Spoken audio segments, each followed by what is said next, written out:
சத்தியமங்கலத்தில் 42 தனியார் ஹோட்டல்கள் சீல் வைக்கப்பட்ட விவகாரம் தற்போது பெரும் பரபரப்பை ஏற்படுத்தியுள்ளது.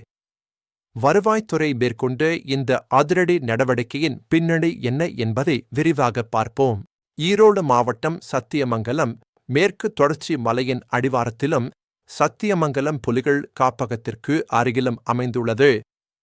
இங்குள்ள முக்கிய சாலைகளான சத்தியமங்கலம் ஹாசனூர் சாலை, பன்னாரி சாலை மற்றும் பேருந்து நிலையம் அருகே ஏராளமான விடுதிகள் மற்றும் உணவகங்கள் பெருகியுள்ளன. இந்த 42 கட்டிடங்கள் பெரும்பாலும் பட்ஜெட் விடுதிகள், சிறிய ஹோட்டல்கள் மற்றும் உணவகங்கள் அரசு புறம்போக்கு நிலத்தில் சட்டவிரோதமாக கட்டப்பட்டுள்ளன.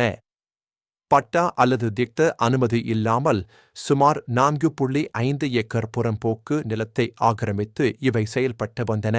இந்த ஆக்கிரமிப்புகள் 10 முதல் 20 ஆண்டுகளாக நீடித்து வந்துள்ளன.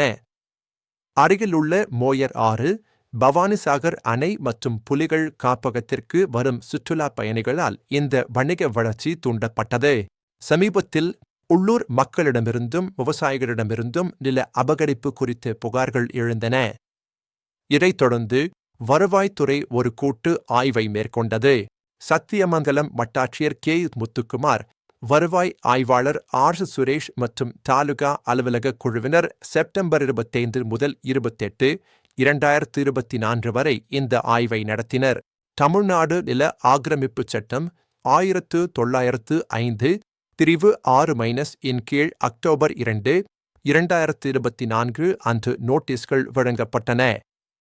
7 நாட்களுக்குள் காலி செய்யுமாறு அறிவுறுத்தப்பட்டது. இந்த உத்தரவை பின்பற்றாததால் அக்டோபர் 10, 2024 அன்று சீல் வைக்கும் நடவடிக்கை மேற்கொள்ளப்பட்டது.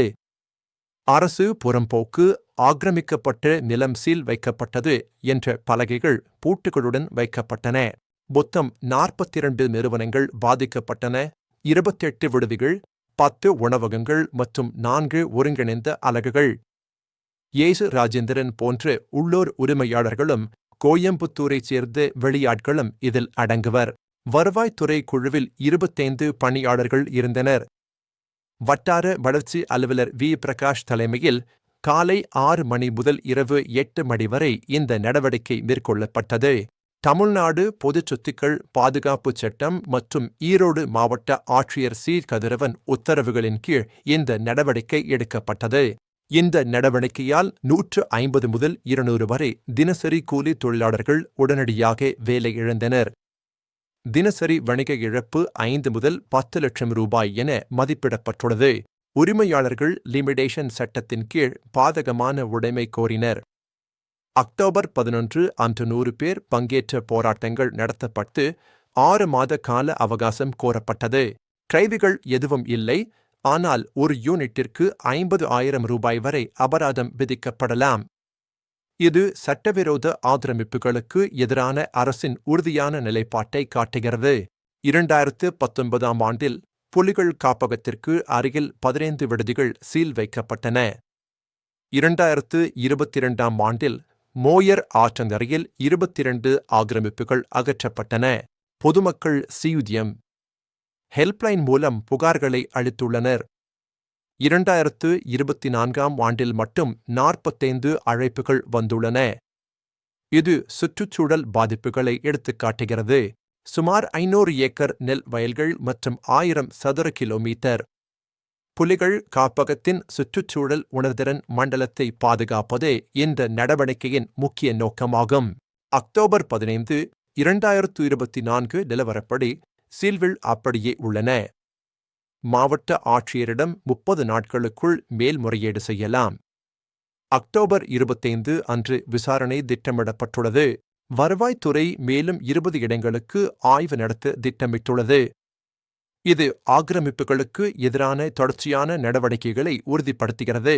வணிகங்கள் தங்கள் நிலப்பட்டாக்களை வட்டாட்சியர் மூலம் சரிபார்க்கவும், பொதுமக்கள் ஆக்கிரமிப்புகளை 1-8042504440 என்ற கட்டணமில்லா எண்ணில் புகாரளிக்கவும் அறிவுறுத்தப்படுகிறார்கள்.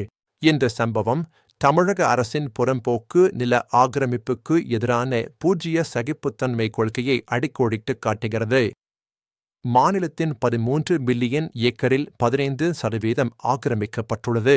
சத்தியமங்கலத்தில் நடந்த இந்த நடவடிக்கை சட்டவிரோத ஆக்கிரமிப்புகளுக்கு எதிராக அரசு உறுதியாக செயல்படும் என்பதை தெளிவுபடுத்துகிறது.